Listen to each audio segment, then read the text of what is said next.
Ito po ang harapan ng Golden Tulip dito sa Buraida. Andyan ang embassy ngayon na pinagbayaran ko ng OWA. Ang Philippine Embassy. Kasi pag uwi ako, para wala na akong problema, bayad na lahat. Ayaw ko pong ma-expire ang OWA ko eh. Kailangan laging up to date. Yung mga nasa... Oo, matagal na. 2 years lang yan. Expired na si ate talaga. Kaya kailangan dapat every 2 years yan magbayad.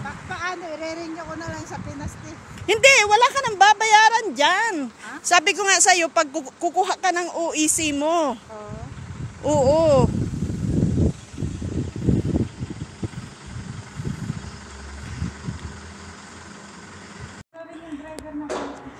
Dito po kami ngayon sa labas. Nakalabas na kami, tapos na kami nagbayad. Yung papel ko, baka makalimutan. Ate, yung papel mo sa'yo to.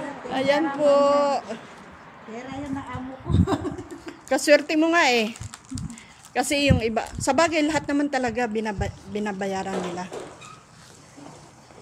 Ayan, nasarapan po kami. Tapos na, sir? Oo, hindi ako pagbuto ni Bakit?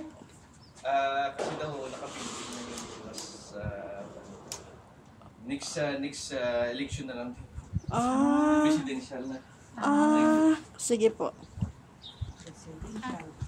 Ito ang Golden Tulip ng Gasim Hotel. Golden Tulip. Oo. Pero hindi naman siya gold. Hindi naman siya gold, white. Ito si Ate Juanita ng... Saan ka, Ate? Isabela. Ito po ang sinamahan ko. Ganda naman nito po.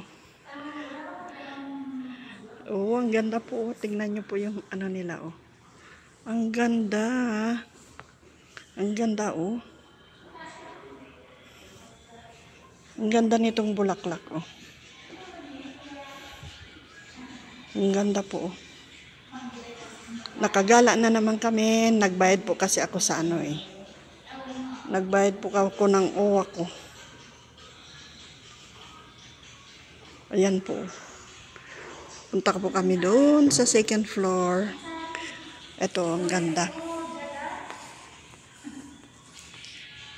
Ganda, ang ganda-ganda. Lay, dito pa lay, oh. Oo. Ay, ito po ang main door. Ay, ito po ang main door, oh.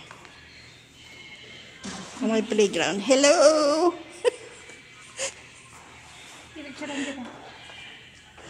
Oh.